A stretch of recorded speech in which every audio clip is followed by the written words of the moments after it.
Hi everyone. For our next project, you're going to have to make a logo and accompanying style guide. We're used to seeing logos everywhere. They're on our clothes, we see them in advertisements. Pretty much anywhere you look in developed culture in America, you're going to see logos of one style or another. But just because you're more used to seeing logos doesn't mean that style guides are less important. The style guide is what controls the way the logo is used. What fonts can be around that logo? What colors can the logo be seen in? Those kinds of things are dictated by a style guide, and style guides are important. Companies are ever increasingly aware of their image. And so the style guide are the rules for how that image can be seen.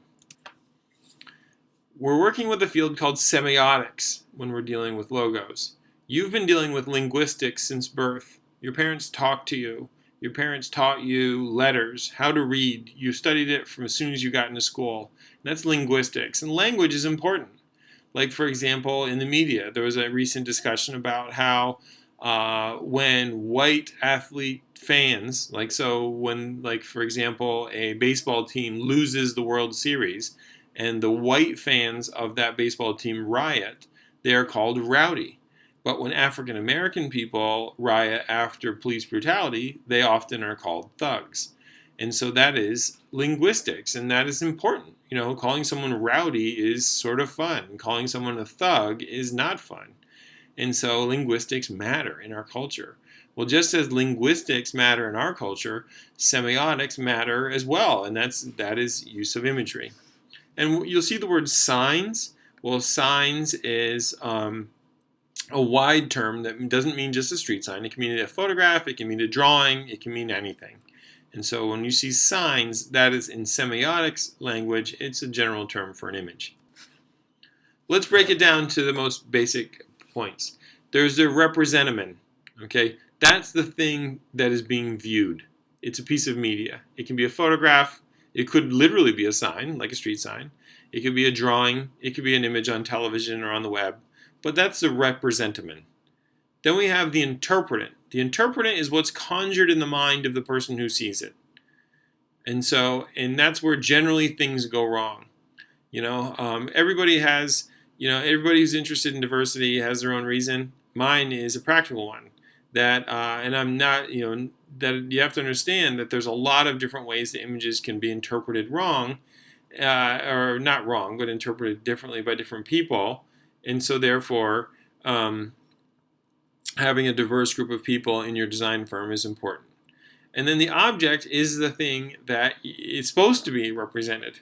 So again, we have the representamen, what the picture or the piece of media we're talking about. We've got the interpretant, which is what it conjures in someone's mind, and the object, which is what it was meant to be, to conjure. That's the signified.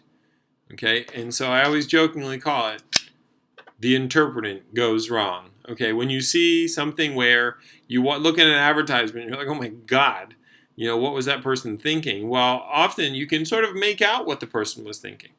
Oh, maybe the advertisement is supposed to say that toothpaste works, but what it really looks like is this. That's the interpretant going wrong. So you have, so essentially what was intended to be said visually means something else visually. So the interpretant has gone wrong. So to review, in this case, our object is a chicken. Okay, so the guy on the right who's very, very focused on making a picture of that chicken, well, the chicken is the object. The guy in the red shirt is making the representamen. And now we are seeing the representamen, which is the picture of the chicken. But in this case, the guy who's looking at it is thinking about chicken McNuggets. And so the interpretant is different. Okay? And so the idea being that the representamen is the image, the interpretant is what the person thinks of it when they see it. Now, why is this important? Okay, well, as I said, like linguistics are important. Things like the way that the word welfare. The word welfare used to be a positive word. Superman, there are ads in old comic books where it's Superman says, "Get on the welfare wagon." Okay, now the word welfare has a really negative connotation, and that was done intentionally. That guy's on welfare. Linguistics is important, semiotics is important. If you want to be persuasive with images, if you want to inform with images, understanding semiotics can help you. There are even more similarities between written and visual communication than you would imagine. For example, Mr. and Mrs. One of those common moments you think about is, why does Mrs. have an R in it? Okay, well, Mr. is an abbreviation for the word Mr. Mrs. is an abbreviation of the word mistress. Okay, so it used to be that when a man and woman were married and had a home, he was the Mr. and she was the mistress. The wife was the mistress. In today's language, mistress means the opposite of wife, right? That is not the wife. The mistress is definitely not the wife. And so our language has changed so that way a word, mistress, used to mean one thing. It used to mean the woman of the household married to the man who owns the household. Now mistress means the opposite. It means the person that the husband is having a relationship with behind the back of his wife. So again, as time goes on, words can mean the exact opposite of what they used to mean. Well, the same thing goes for images. Okay, like for example, this is a real comic book cover from the 1940s, and so in today's world, this means pedophilia, right? I mean, like, hey, Batman and Robin, how about we go swimming with this pond full of naked boys? Well, we know what that means today. But back then, this meant I don't know what it meant, but it definitely didn't mean pedophilia. Okay, I mean, obviously you couldn't do this today. So as time has gone on, it has changed the meaning of this. Okay, from, I guess, what would be sort of a fun, silly time we're all going swimming in the old swimming hole together to today's meaning, which was a bunch of things gone wrong. Or this, okay, you can also have translations just as in language can be poorly translated, images can be poorly translated. So if you look at this, these premises are monitored by visual surveillance cameras 24 hours a day. Especially, I watch young guys at every moment. Well, technically, that's right. Okay, there's nothing grammatically wrong, I guess. Especially, I watch young guys at every moment. But again, that sort of means something different. If I said to you, actually, I watch young guys at every moment, well, that means something different than what this guy intended. So, cultural translation here has changed the meaning of what this says. Well, look at this, okay? This is a real advertisement from the China Times, okay? And what they did is they essentially photoshopped what is thought of as stereotypical Asian eyes Southeast Asian eyes onto people of different ethnicities. Now, I'm guessing, so again, let's think about what I just talked about, where we have the representamen and the interpretant and the object. Well, I think the goal here was to say, if you read the China Times, you will see the world from the Chinese perspective. You will see the world with Chinese eyes. Okay, but realistically, the way that this is interpreted, the interpretant has gone wrong here. Okay, and so essentially this reads as racial caricature. And so the interpretant has gone wrong. Right? It's not always, and this is another example of cultural translation. If you look in the center there's a blue swastika in the background. But you have to understand that in Asian cultures, the swastika has been part of their symbols in written communication much longer than the Nazis. And so the idea being that if you use a swastika, now obviously in places like Germany it's illegal and you should never use a swastika on anything. But the idea is that, again, massive difference in interpretant. Somebody from an Asian culture who saw that would look at it twice, but then someone from our culture would look at it quite closely. And here it is again. I don't know if you can see it at the resolution of this video, but as you can see there, in the center is a swastika on the Buddha's chest, if you can make it out. Here's another example of the interpretant going wrong. Okay, in George Orwell, who was British, wrote a book called 1984, and it was about a government that watches everyone through Big Brother. And as you see here, like this was an ad trying to pitch bus safety, but at the same time, like people interpreted it as like 1984, like essentially like this is a threatening government that hovers over you and spies on you at all times. So the intended interpretant is very different than the received interpretant. Okay, and there's other things. There's something called Gestalt. All right, in Gestalt, we're not going to get into it here, but Gestalt theory deals with like direction and movement. So if you saw this with this sort of byline above it, multiply computing performance and maximize the power of your employees, and you saw this put over 4 track athletes, whatever, okay, it's just sort of trying to make some sort of metaphor that our computers are as fast as these guys. Okay, whatever. When you see it in this context, a little different. Okay, the interpretant has gone massively wrong.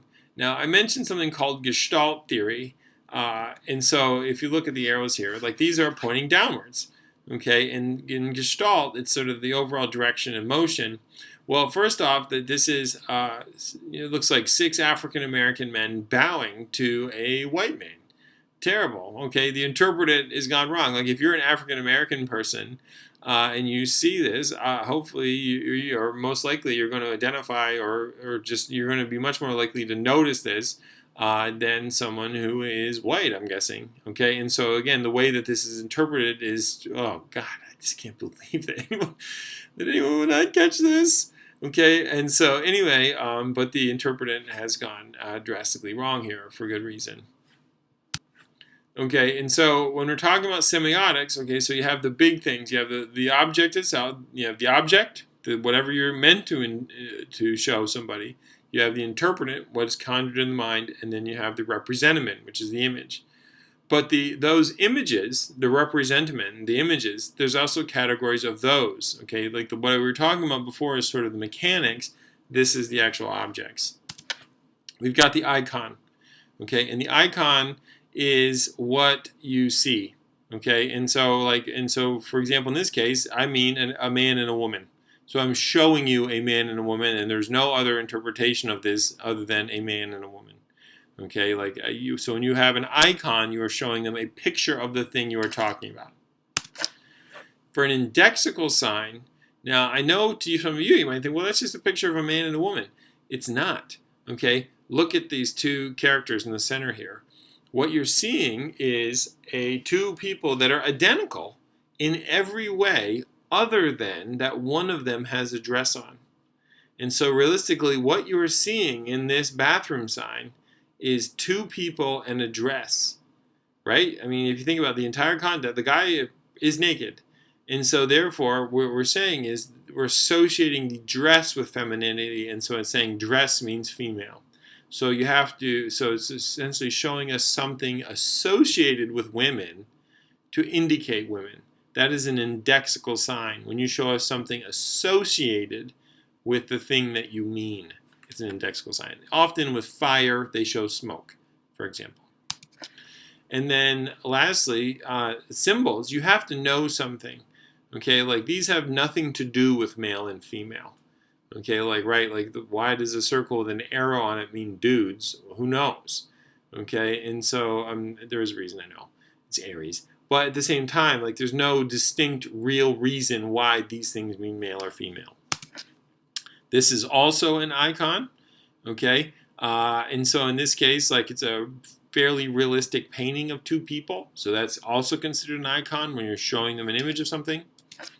Similar to our last bathroom sign, in this case, what it's indicating is frilly mask means women. It's showing us something associated. Like if you go to Mardi Gras, women are much more likely to wear an elaborate mask. And so therefore it's saying elaborate decorated masks mean women. And so it's showing us something associated with women to indicate women. And lastly, our written language is a symbols language because there's no reason that this means women or men. It's just you have to know our language, you have to know our letter system, and that's why it means women and men. But visually, that doesn't look like a woman, and it doesn't look like a man, and it doesn't look like anything associated with women and men. So that's a symbol. As we move from icon to symbol, things become more abstract. So in this case, at the bottom, we have Michael Jordan, and there he is. There's a picture of Michael Jordan. It's his silhouette, but it's Michael Jordan. Above that, we have the original Jordan logo. Now, what's there is a basketball, which is associated with Michael Jordan, and wings, which is associated with his jumping ability. So rather than show us him, he showed things associated with him. Okay, so that's why that's an indexical sign. And lastly, the bulls. Well, they're not literally bulls. Okay, you'd have to know Michael Jordan. You have to know that the Bulls are a basketball team. You have to know Michael Jordan was on that team. So there's absolutely nothing about the ball that has anything to do with Michael Jordan other than if you know that.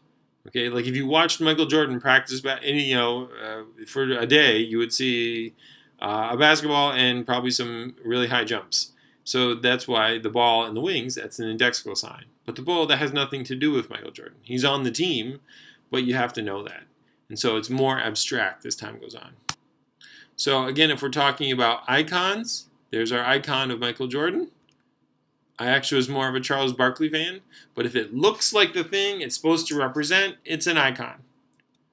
For example, that's a drawing of Charles Barkley, it's an icon. An indexical sign, this is an indexical sign of Michael Jordan because it shows us things associated with Michael Jordan.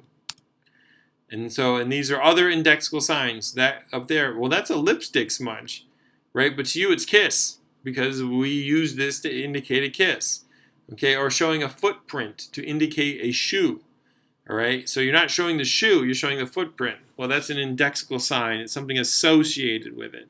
Or like the thermometer. Whenever they're talking about heat, people always show thermometers because thermometers are associated with temperature. Temperature is abstract, so it makes it tough to visualize at times. And so that's why thermometers are a cliche. It's kind of like ideas. Like we use light bulbs for ideas. Well, that's sort of become associated with it. Okay, but these are indexical signs. When you're showing something associated with the thing, it's an indexical sign. And this can translate over into other media. Like, for example, the movie E.T. It's all supposed to be about childhood and about seeing the world as a child. And so the camera is if you watch the movie, the camera is very low to the ground. You can see even in this shot how low it is. Well, the low camera is associated with the low perspective on the world you have in childhood. So in this case, the camera work is essentially functioning as an indexical sign. As you watch E.T., just keep an eye out. You'll see how low the camera is, and so essentially it's indicating to you, this is a child. This is how they see the world. In the movie Cloverfield, the wandering drunk camera, also an indexical sign. It is the sort of loopy motion involved with that and associated with that camera is associated with the drunkenness of the guy who's filming it. Indexical sign. And in your case, with the logo, you're probably so think about it this way. If you're a sneaker company, if you're doing a logo for a sneaker company for this assignment, are you going to show us a sneaker in that logo? You could. Or are you going to show us, that'd be an icon. If you show us a footprint from the sneaker, that's an indexical sign. You're showing us something associated with the sneaker, which are footprints, not the sneaker itself. So icons, the thing, indexical sign, the thing associated. And the last category is symbol. And symbols have nothing to do with the thing being represented. I like Michael Jordan. He seems like a nice guy. He's not literally a bull. He does not ride a bull. I doubt he owns a bull. Okay? Maybe he does. And so, but the idea being that there's no reason that a red bull has anything to do with Michael Jordan. Okay? The bull is a symbol of his team. He is his former team. He was on that team. But realistically, you'd have to know this. You could watch him all day, and if Michael Jordan was just wearing his normal clothes, there's no way you would know he was a bull. Okay, so that makes it a symbol. Here's a bunch of other symbols. Okay, like the don't do symbol, the divide symbol. They don't say anything, they mean things. Okay, like that said, well, you might say that's peace, but it symbolizes peace. Okay, and so these are symbols. They mean things. They don't say anything, and you have to know what they are. Like none of these, like I understand, like the peace symbol technically is like a bird foot or something, but realistically, it's not. You know, there's no, they're not a picture of anything. Even lightning. You know, you say, well, it's a picture of lightning. Lightning doesn't look like that. You know, and so we just know that that means lightning. Okay, these are symbols. And these also exist. They exist in web pages, they exist in magazines, they exist in film. So, for example, in Scott Pilgrim versus the World, tons of video game symbolism. Like, or this is sort of like that's from sort of a video game or comic book, The Punch, or this, Leveling Up. You know, well, if you've never played a video game, you know, you can watch movies. I mean, people who have never played a video game in their life, they watch movies all the time and enjoy them. But if somebody who had never played a video game in their life watched this, and they would be level up, what the hell does that mean? Guts +3, heart -2, whatever it is, you know, that wouldn't make sense to you. Okay, it's because you have to know video games to understand that symbolism. Same thing here. 30 years from now, if kids who have not played Mario go and try to watch this film and they see 1-up, what the hell does that mean?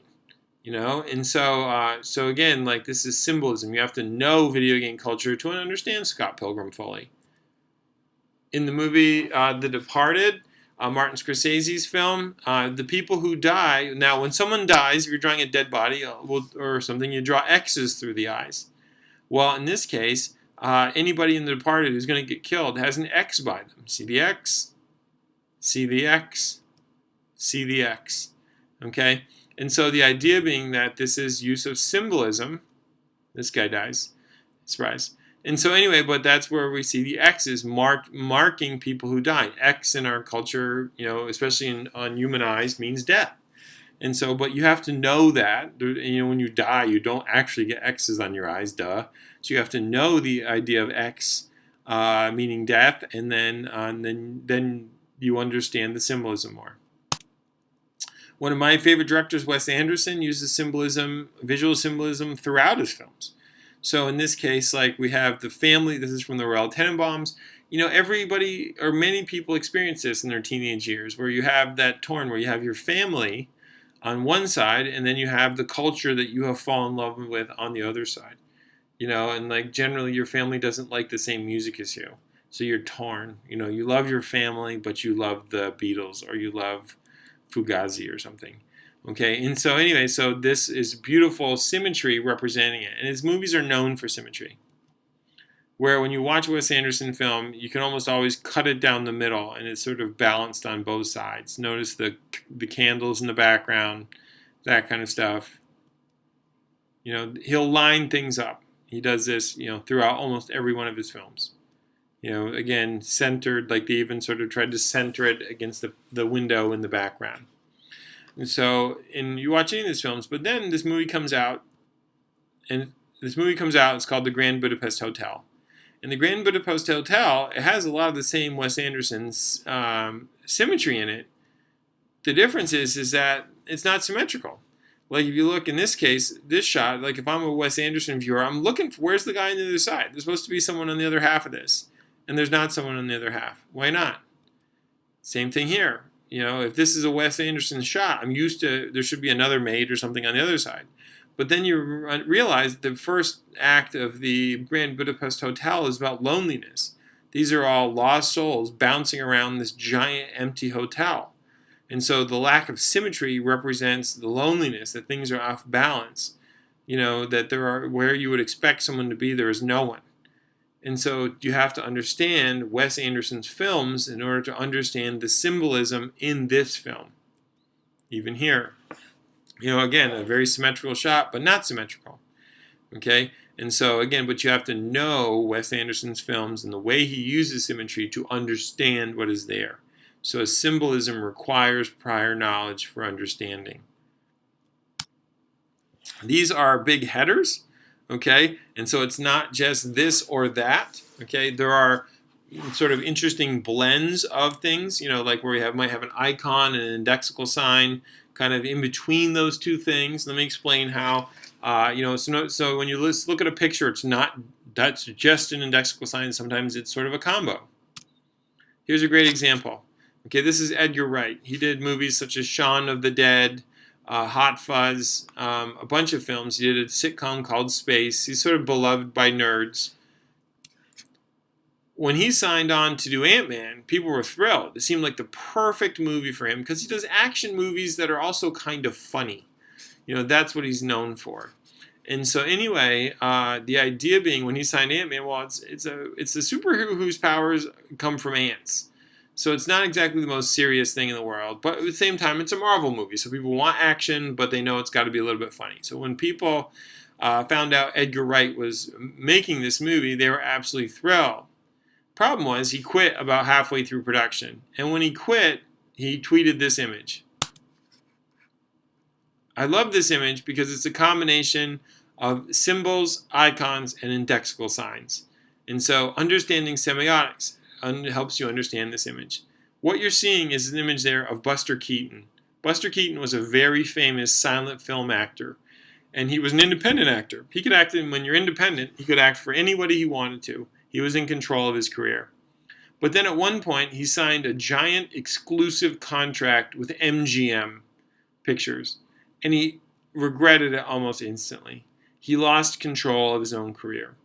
And so what we're seeing is sad Buster Keaton. Well, so first off, okay, but he's also holding something. He's holding an ice cream cone. Well, if you've ever lived in England, there's three. The Cornetto ice cream cone is pretty famous. Kids eat them all the time. Adults too.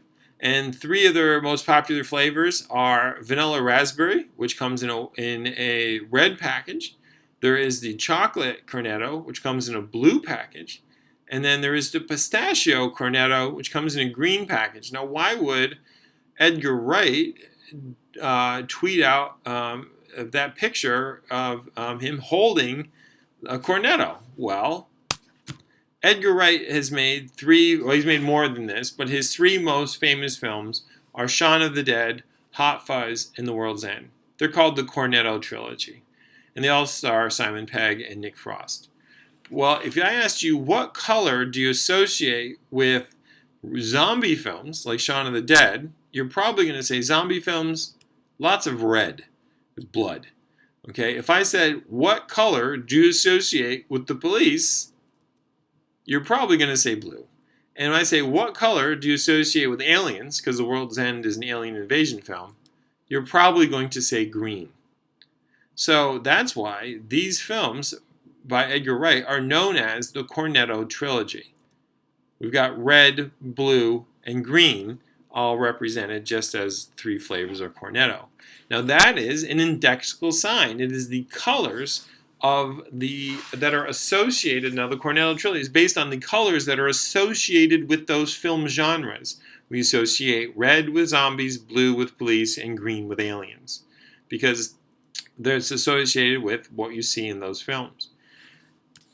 So when you see this, the photo itself is an icon, the cone is an indexical sign, and the entire piece is a symbol, because Edgar Wright tweeted this because he felt like Buster Keaton, because Edgar Wright had signed with Disney. And so he went from being an independent filmmaker to a corporate filmmaker. Just as Buster Keaton regretted signing with MGM, Edgar Wright was tweeting that he regretted signing with Disney. He was not ready to deal with a big corporate entity that was going to control his work. So it's not just that things are exactly an icon or exactly an indexical sign. These are just more ways of categorizing and making sense of these things. Okay, like there are people who can read and write who don't know what a noun and a verb is. But if you know what a noun is and you know what a verb is and you understand verb tense, you're a better writer. Well, if you understand semiotics and what an icon is, an indexical sign is, what the interpretant is, you're going to be a better visual designer. A lot of what we're seeing today comes from comic books. And as I was showing with you with The Departed, X's in the eyes means death, spirals in the eyes means dizzy. The sort of gradient of lines around the outside of the head means surprise. None of these are real. We're so used to seeing these things. They're so ubiquitous that we don't even realize, like, when you get surprised, you don't actually have dashes around the outside of your eyes, your head, but we know what these things mean because they're part of the visual language that surrounds us. Just like in writing, it goes from the first letter of the sentence to the punctuation at the end. Well, in semiotics, it's also the framing counts too. Like, this is the same scene 3 different ways, just different in the middle. Okay, and so that changes the meaning, short pause or long pause. So just as a sentence is the whole sentence, or the book is the first word or the last word, well, in imagery, in semiotics and visual communication, the framing is also part of that communication. Here's a great example. Again, the tight boxiness around this guy, it helps indicate the claustrophobia and nervousness that he's experiencing. Or in this case, the lines around Batman, those mean motion. Well, we know those mean motion because of our culture. They don't necessarily, comic books didn't used to have this kind of thing.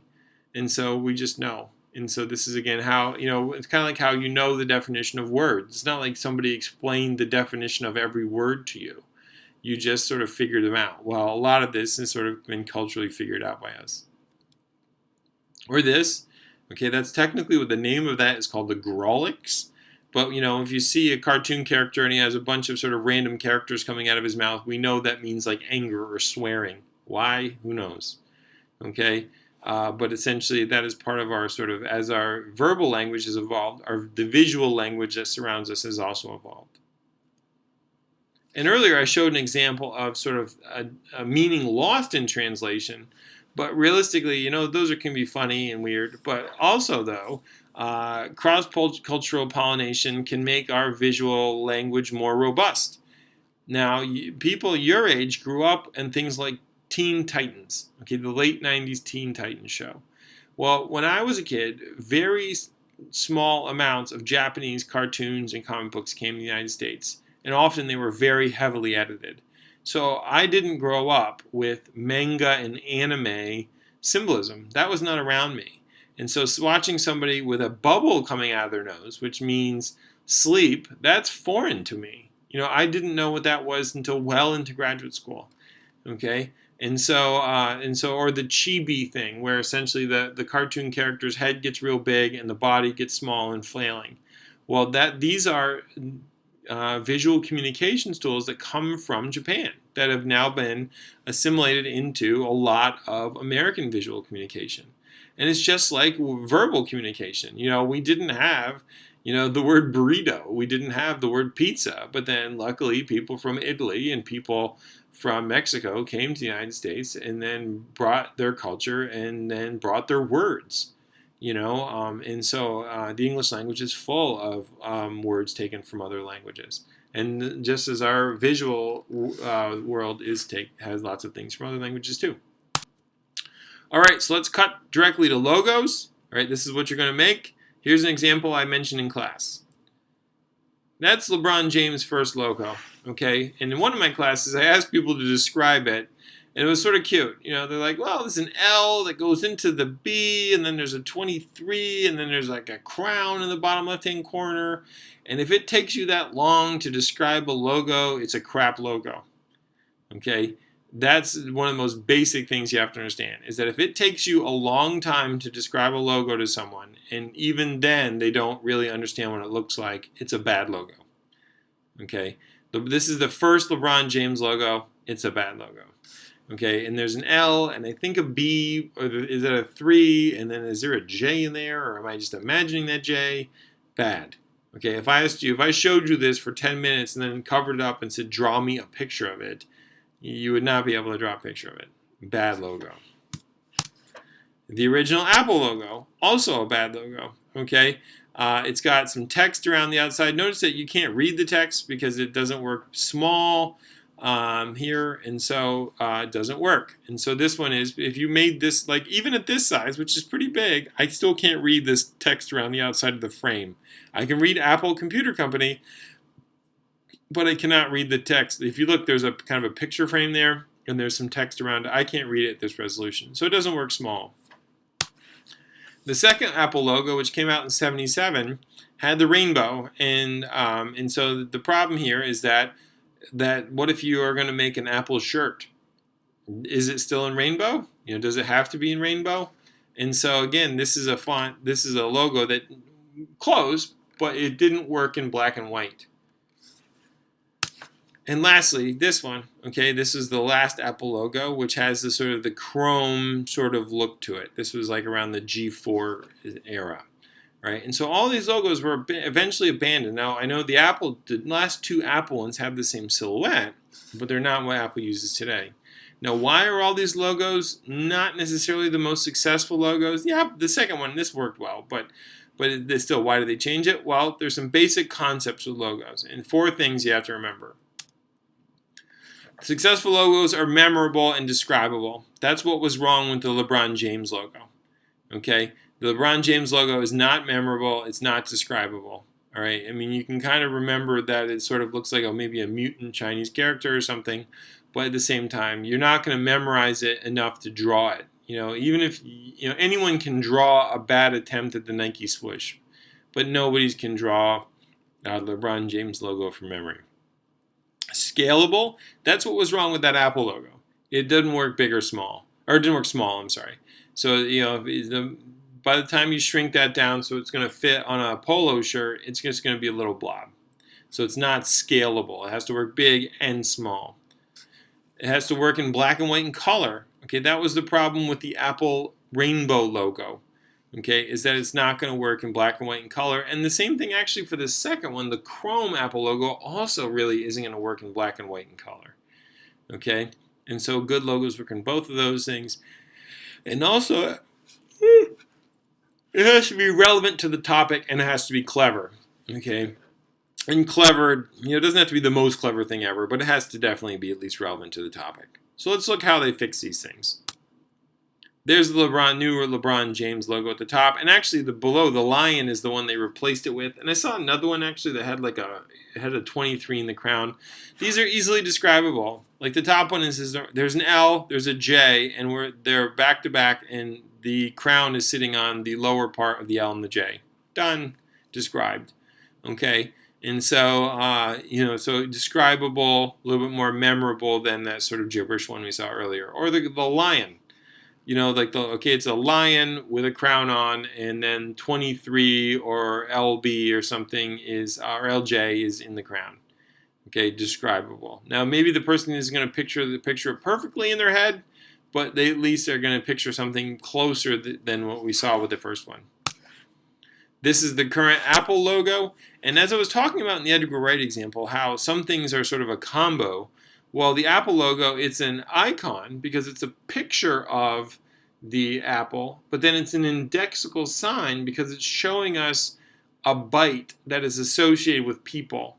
So it's kind of saying like, this is how big this is, because they were worried with this logo that people would think it's a cherry, because an apple and a cherry have roughly the same shape. So they use the bite out of it to indicate this is how big a person is. Like you don't take a bite out of a cherry like that. Okay, so the bite taken out, that's in many ways an indexical sign because it's showing us something associated with humans. But then also, this is a symbol because the bite being taken out is a sort of a nod to the story of Adam and Eve and taking a bite off the apple tree of wisdom kind of thing. And so there's a little bit of symbolism. So it's an icon, it's an indexical sign, and it's a symbol, all in one very simple logo. Very, very brilliant. The Bass logo, this I think is the oldest one. It's a red triangle. Done. If you understand what I mean, what's Bass's logo? Red triangle. Done. Describable. Unfortunately, a lot of those are taken, right? But, if you can talk somebody, yellow circle, okay, or something, I don't know. It doesn't have to be elaborate. Okay, the Nike swoosh, probably the gold standard in logos. The description tells you what it is instantly. Works big and small, black and white in color, gorgeous. The McDonald's logo, memorable, and they're in some ways an indexical sign or maybe a little bit of an icon in there. Because the McDonald's logo, the golden arches, so again, very describable, right? What's the McDonald's logo? The golden arches. But at the same time, it is associated with what the first McDonald's restaurants looked like. which is these. Okay, so in many ways the golden arches are almost like an icon or an indexical sign, but realistically, it just means McDonald's today, but it's sort of based on something that they had there. I wanted to show you this just to compare the difference between the two. On the right is the original ABC logo. All right, let's describe it. It's a rounded rectangle with a thick line with another thin line rounded rectangle inside. That rounded rectangle inside has all these vertical lines that go across, or horizontal lines that go across. Then T and V are on the outside, and then the side silhouette of a microphone is in the middle with ABC running down it and a white dot. Okay, if it takes you that long to describe what a logo looks like, it's probably a bad logo. Okay, the new current ABC logo, it's in a circle with A, B, and C in it, also in circular fonts. Done. Short description, probably a good logo. The best ones, here's Milton Glazer's I Love New York or I Heart New York. You describe it, it's just hilarious. Like, it's so perfect, essentially, that you describe the logo. It's the logo for New York, but essentially it describes itself. Beautiful. This is one where it's in icon. For Penguin books, they show us a penguin. Okay, that's the easiest, is just go with the icon. Okay, and if you're deciding for your project, well, am I going to show something? What is associated with, what is associated with the thing you're trying to represent? Dig around there, but don't be afraid to go just for showing the thing itself. Depends. In fashion, the black and white and color options are especially important because, as that Joanna Blakely TED Talk talked about, the idea is that fashion designers can't copyright the cut of a shirt, the design of a shirt, but if that shirt is covered in the designer's logo, then it can't be duplicated. And so fashion logos have to work in lots of different colors because they have to work in lots of different types of clothing. And so the black and white and color option is extremely important in fashion. Relevant to topic, again, think about the descriptors. Like, okay, so the maple leaf represents Canada, but notice that circle around the outside doesn't go all the way around. It's going around. So if we were to describe that in our language, we say, well, there's a maple leaf in the center, and then it's connected to a line that's going around. By not completing the circle, it changes the meaning of that line to us. The line is going around. So in many ways, I love this logo because it's so brilliant. And the clue is in how you would describe it. So it's taking the maple leaf and it's going around the world. Air Canada. Make sure you look inside. Like in this case, are there letters that present opportunities for design? Like in this case, quintet. Well, the U and the I are made out of a 5. Here's a great one, probably the most brilliant logo. More and more, they kind of want double duty. I'll show you the Amazon one in a minute. So again, it's Spartan Golf Club. So the guy figured out how to make a golfer look like a Spartan helmet. Beautiful, absolutely amazing logo design. Tough, this is like advanced, but if you can get double duty out of your design, try to get double duty. Here's mother and child. This was not used, but the idea of using the ampersand to kind of make something that looks like a fetus inside a mother's womb. Brilliant. Relevant. Okay, so this is taking me and taking the M from me and flipping it upside down, because that's the idea of we television, is essentially bringing women together.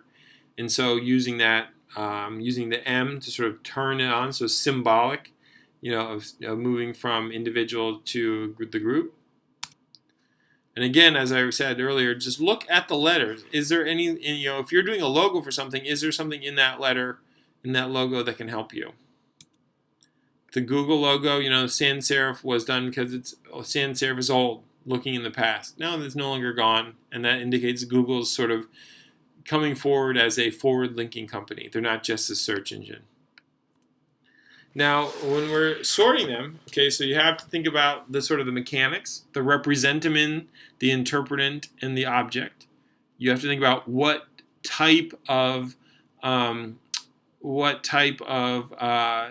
image is it? Are you going to show an icon, the thing itself? Are you going to show an indexical sign, something associated with it? Or are you going to show a symbol, something that you need to know a little bit to get?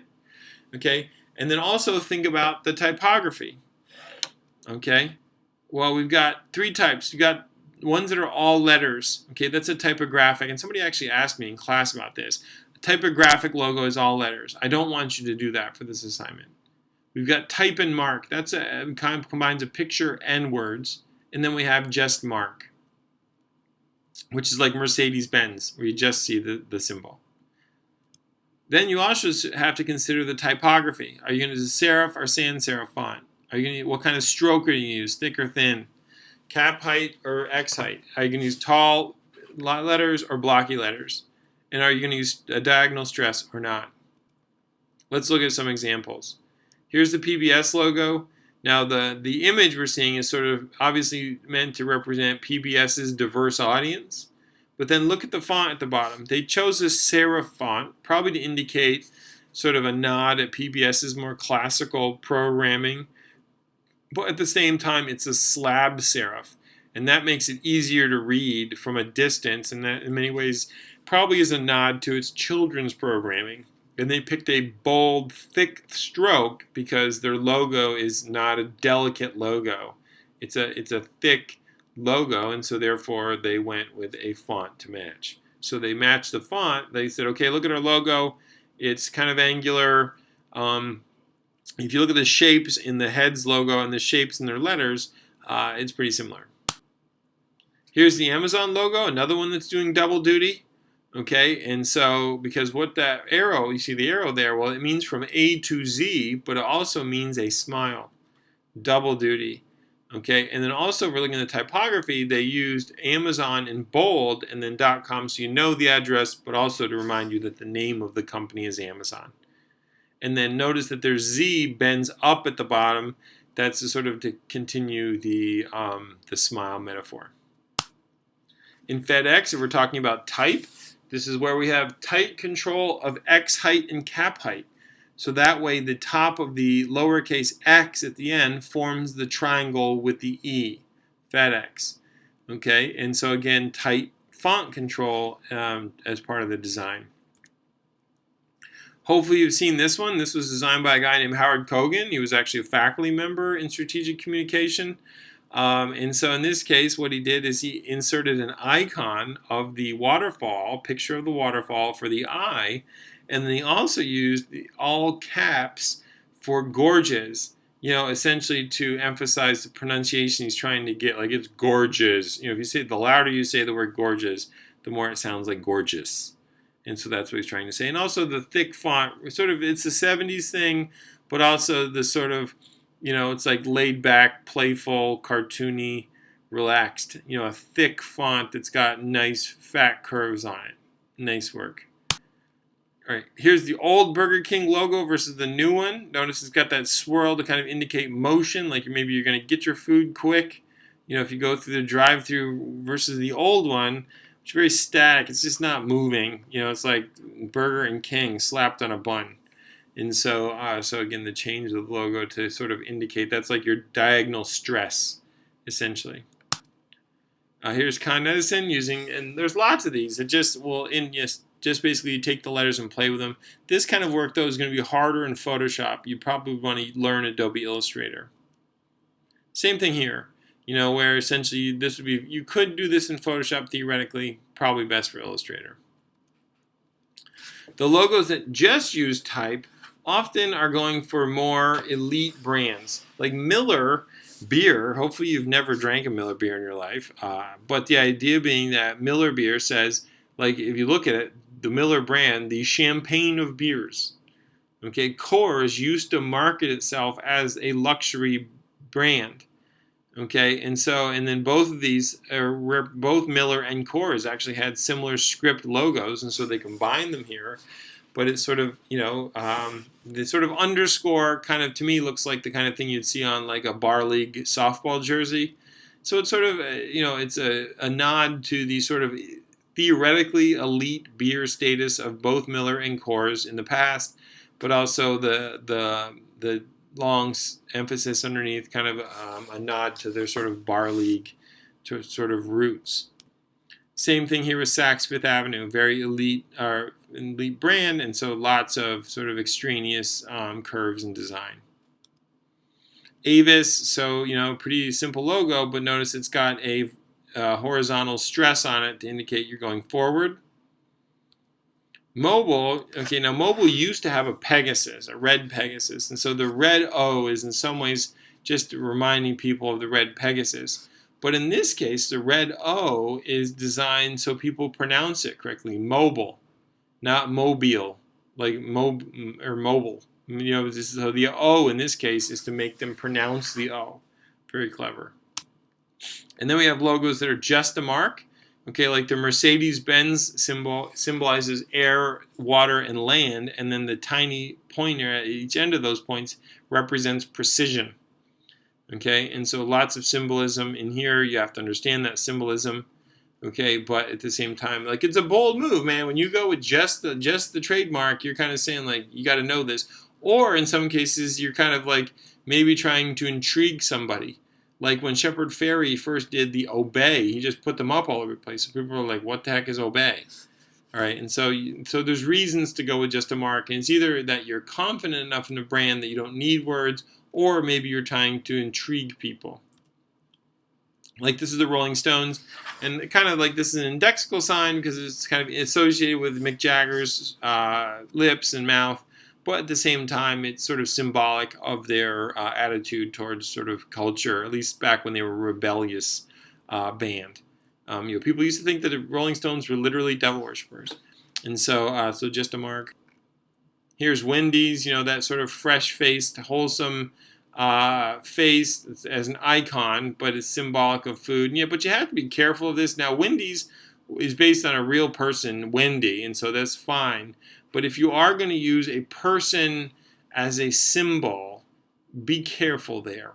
Okay, like that is a world fraught with potential problems.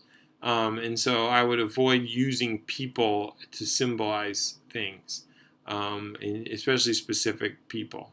All right, here's NBC's, and again, this is symbolic of NBC was always known for bright, saturated color in their broadcasts, and so this is the NBC logo. You know, but it evolved from lots of different other looks. You know, and so there it is. So lots of different ways that this thing looked over the years until they finally got confident enough that everybody knows NBC, and so therefore we're going to use that logo. Same thing for Shell. Okay, Shell, like that's again kind of a bold move, just say a Shell. But at the same time, these things, you know, you can use them if you're trying to intrigue people into a brand, but the big brands that use them are mega established names. And it took a long time for this kind of a long time for this to evolve.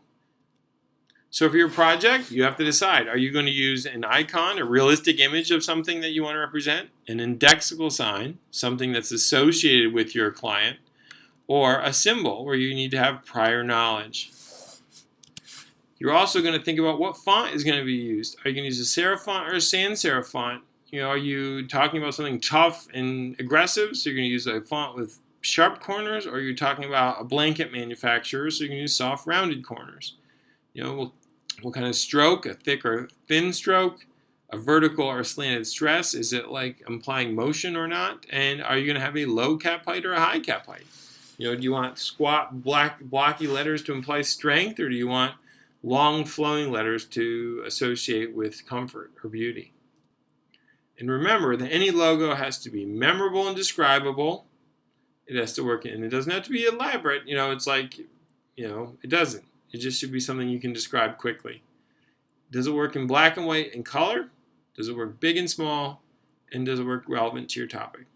Right? So keep these things in mind as you are making your font or making your logo, and then watch the next video to explain how you can do it. Good luck.